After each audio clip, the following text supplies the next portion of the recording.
সালাতে উন্নতি সাধন। গর্ভস্থ হলো একমাত্র সময় যখন পুরো ৯ মাস নিরবিচ্ছিন্নভাবে আমরা ইবাদত করার সুযোগ পাই।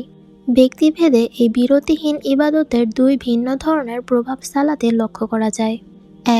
একদিকে যারা ভাবেন ঋতুচক্রের সময়টাতে তাদের ঈমান ও আমল কিছুটা ক্ষতিগ্রস্ত হয়, তারা খুব চমৎকারভাবেই এই সময়টা কাজে লাগাতে পারেন। ২. অপরদিকে সালাত থেকে বিরতি পেলে যারা লাভবান হয়ে থাকেন তাদের জন্য বিষয়টি দুঃখজনক। কিন্তু উভয় ক্ষেত্রেই দেখা যায় আল্লাহ সুবহানাহু ওয়া তাআলার সামনে দাঁড়ানোর জন্য মন তৃষিত হয়ে থাকে এবং সালাতে ফেরার পর সমস্ত দেহ ও মন এক অন্যরকম সঞ্জীবনী শক্তিতে ভরে ওঠে।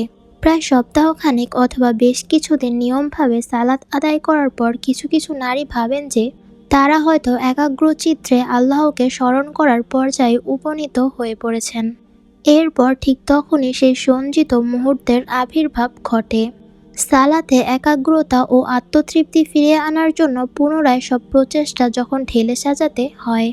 ঋতুচক্র হলো নারীদের জন্য নির্ধারিত প্রাকৃতিক উপশম, যার ব্যাপী সাময়িক। কিন্তু অনেকে আছেন যারা এই সময়টিতে সালাত থেকে দূরে সরে পড়েন। তাই ইবাদতের পরিমাণ ধীরে ধীরে বাড়াতে এবং সালাত ঠিক করতে গর্ভকালীন এই সময়টি হলো সেই সব নারীদের জন্য এক সুবর্ণ সুযোগ। যাই হোক, নিজেদের ব্যাপারে অনেকে বলে থাকেন ঋতুকালীন সময়ে সাময়িক বিরতিতে তারা সালাতের গুরুত্ব ও সালাতের জন্য যে টান অনুভব করেন স্বাভাবিক সময় সেটা করেন না। এই কারণে ঋতু চলাকালীন সময় সালাতের ফেরার জন্য তাদের মন উদ্গ্রীব হয়ে থাকে। একই সাথে ঋতুচক্র শেষ হওয়ার পর স্বাভাবিক সময়ের প্রথম সপ্তাহে আদায় করা সালাতে তারা অন্যান্য সাধারণ সময়ের চেয়ে বেশি প্রশান্তি লাভ করে থাকেন। এই ধরনের নারীদের জন্য গর্ভাবস্থায় সালাতে একাগ্রতা আনতে পারা কঠিন হয়ে পড়ে, কারণ সালাতের সৌন্দর্য তাদের ইবাদতের বিরতিতে পুনরুজ্জীবিত হয় না। সালাতের মান উন্নয়নে ও এর খুস্ত বৃদ্ধিতে আমরা বিভিন্ন কৌশল অবলম্বন করতে পারি। খুস্ত অর্থ হল বিনয়, ধৈর্য, প্রশান্তি, মর্যাদা ও নিরহংকার। এটা মন ও আত্মার এমন এক পর্যায় যখন সবকিছু একটি নির্দিষ্ট দিকে নিবন্ধিত থাকে, কিন্তু আমরা বেশিরভাগ মানুষই এ পর্যায়ে পৌঁছাতে ব্যর্থ হই। তা সত্ত্বেও আল্লাহ সুবহানাহু ওয়া তাআলা আমাদের সালাতে খুস্ত অর্জনের জন্য নির্দেশ দিয়েছেন। আল্লাহ তাআলা কুরআনুল কারীমে উল্লেখ করেছেন, তোমরা সালাতের প্রতি যত্নবান হও, বিশেষ করে মধ্যবর্তী সালাতের প্রতি, এবং আল্লাহর সামনে বিনীতভাবে দাঁড়াও। সূরা বাকারা আয়াত 238। দুঃখের বিষয় হলো আমরা খুব কম সংখ্যক মানুষই খুস্তের সাথে সালাত আদায় করতে পারি, আবার কোনো দিন হয়তো পুরোপুরিভাবে ব্যর্থ হই। এই রকম পরিস্থিতি সম্পর্কে নবীজি সাল্লাল্লাহু আলাইহি ওয়াসাল্লাম একটি ভয়ঙ্কর বর্ণনা দিয়েছেন। আম্মার ইবনু ইয়াসির রাদিয়াল্লাহু তাআলা আনহু সূত্রে বর্ণিত, তিনি বলেন, আমি নবীজি সাল্লাল্লাহু আলাইহি ওয়াসাল্লামকে বলতে শুনেছি, এমন অনেক মানুষ আছে যারা সালাত আদায় করে, কিন্তু তাদের সালাত পরিপূর্ণ কবুল না হওয়ায় তারা পরিপূর্ণ সওয়াবপ্রাপ্ত হয় না, বরং তাদেরকেও 10 ভাগের 1 ভাগ, 9 ভাগের 1 ভাগ, 8 ভাগের 1 ভাগ, 7 ভাগের 1 ভাগ, 6 ভাগের 1 ভাগ, 5 ভাগের 1 ভাগ, 4 ভাগের 1 ভাগ, 3-এর 1/4 বা অর্ধাংশ সওয়াবপ্রাপ্ত হয়ে থাকে। আবু দাউদ হাদিস 790। আরও ভয়ঙ্করভাবেও বলা হয়েছে এই হাদিসে। উমর রাদিয়াল্লাহু তাআলা আনহু বলেন, ইসলামে একজন লোকের সাদা চুল থাকতে পারে, অর্থাৎ মুসলিম অবস্থায় বার্ধক্যে উপনীত হয়, অথচ সে মহান আল্লাহর জন্য একটিবারের সালাতেও শেষ করেনি। তাকে জিজ্ঞাসা করা হলো, কেন এমনটা হলো? উত্তরে তিনি বললেন, সে খুস্ত, সমতা এবং হৃদয় নিয়ে আল্লাহ তাআলার সামনে হাজির হতে পারে না। ইহইয়াউ উলুমিদ্দিন, ইমাম গাজালি, খণ্ড 1, পৃষ্ঠা 202। তাই আল্লাহ সুবহানাহু ওয়া তাআলার কাছে আমাদের দোয়া করতে হবে আমরা যেন এই দলের অন্তর্ভুক্ত না হই। আর সে সাথে নবীজি সাল্লাল্লাহু আলাইহি ওয়াসাল্লাম যেভাবে আল্লাহ তাআলার কাছে চেয়েছেন সেভাবে চাইতে হবে। আল্লাহ, আপনার কাছে এমন হৃদয়ের অধিকারী হওয়ার থেকে আশ্রয় চাই যেই হৃদয় বিনীত হয় না। জামি তিরমিজি হাদিস 3482। আলহামদুলিল্লাহ, অধিকাংশ নারী এটা স্বীকার করে যে গর্ভাবস্থায় আদায় করা সালাত অনেক শক্তিশালী ও প্রাণবন্ত হয়। এই বিষয়টি তখনই সত্যি হয় বিশেষ করে সালাতকে যখন দুয়ার মাধ্যম হিসেবে বিবেচনা করা হয়। সহিহ মুসলিমের বর্ণনা, বান্দা তার রবের সর্বাধিক নিকটবর্তী হয় তখন যখন সে সেজদায় থাকে, সুতরাং ওই সময় তোমরা বেশি বেশি দোয়া করো। সহিহ মুসলিম 482।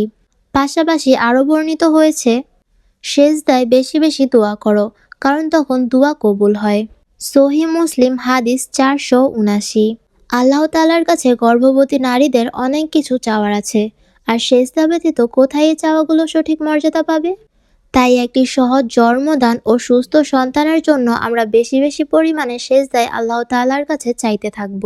নবীজি সাল্লাল্লাহু আলাইহি সাল্লাম সেজদায় যে দোয়াগুলো করতেন তার মধ্যে একটি হলো, আল্লাহ আমার ছোট ও বড়, প্রথম ও শেষ, প্রকাশ ও গোপন সব গুনাহ মাফ করে দাও। সহিহ মুসলিম হাদিস 482। এই সময় খুব অল্প সংখ্যক গর্ভবতী নারী তাদের সালাতের মান উন্নয়নে আগ্রহী হন এবং স্বাভাবিক সময়ের তুলনায় বেশি বেশি পরিমাণে কুরআনুল কারীম তেলাওয়াত করেন। আল্লাহ সুবহানাহু তাআলাই আমাদের একমাত্র ভরসার জায়গা, এবং তার সাহায্য ও ক্ষমা ব্যতীত সালাতের সৌন্দর্য বৃদ্ধি অসম্ভব। তাই আমাদের উচিত এই সময় যথাযথভাবে আল্লাহর প্রশংসায় মশগুল থাকা। আল্লাহ তাআলার কাছে কোনো কিছু চাওয়ার সময় আমরা নির্মুক্ত, ছোট ও সহজ কিন্তু ওজনে ভারী এই দোয়াটি পড়তে পারি। রুকুতে থাকা অবস্থায় নবীজি সাল্লাল্লাহু আলাইহি সাল্লাম সামিআল্লাহু লিমান হামিদা, সকল প্রশংসা মহান আল্লাহ তাআলার, বলার পাশাপাশি আরও বলতেন, সুবহুন কুদ্দুসুন রব্বুল মালাইকাতি ওয়ার রূহি, মহামহিম অসীম পবিত্র ফেরেশতা মণ্ডলী ও জিবরাইলের প্রভু আল্লাহ। রিফাআ ইবনু রাফি আজ-জুরাকি রাদিয়াল্লাহু তাআলা আনহু বলেছেন, একদিন আমরা নবীজি সাল্লাল্লাহু আলাইহি সাল্লামের পেছনে সালাত আদায় করছিলাম। যখন তিনি রুকু থেকে মাথা উঠালেন, বললেন, সামিআল্লাহু লিমান হামিদা।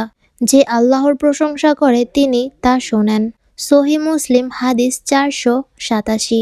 তখন নবীজির পেছন থেকে এক ব্যক্তি বলে ওঠেন, রব্বানা ওয়ালাকাল হামদু হামদুন কাসীরান তাইয়্যিবান মুবারাকান ফীহি, আমাদের রব, কল্যাণ ও বরকতপূর্ণ অসংখ্য অগণিত প্রশংসা শুধুই আপনার জন্য। সালাত শেষে নবীজি জানতে চাইলেন যে এই কথাগুলো বলেছিলেন কে। তখন ওই ব্যক্তি বলল, আমি ইয়া রাসূলুল্লাহ। নবীজি সাল্লাল্লাহু আলাইহি সাল্লাম বলেন, এই কথাটা কে আগে লিখতে পারে এই ভেবে 30 জন ফেরেশতাকে আমি ছুটে আসতে দেখেছি। সহিহ বুখারী হাদিস 799। এই দোয়াগুলো শিখতে এবং সালাতে পড়তে খুব বেশি কষ্ট হয় না। এগুলো খুবই সহজ। তথাপি ঈমান পুনরুজ্জীবিত করতে এসব দোয়া বেশ ওজনদার ভূমিকা রাখে। অনেক কিছুর ভিড়ে এই ছোট আমলগুলো আমাদের জন্য এক নিয়ামত স্বরূপ, যা প্রতিদিনকার রুটিনে আয়ত্ত করাই যেতে পারে।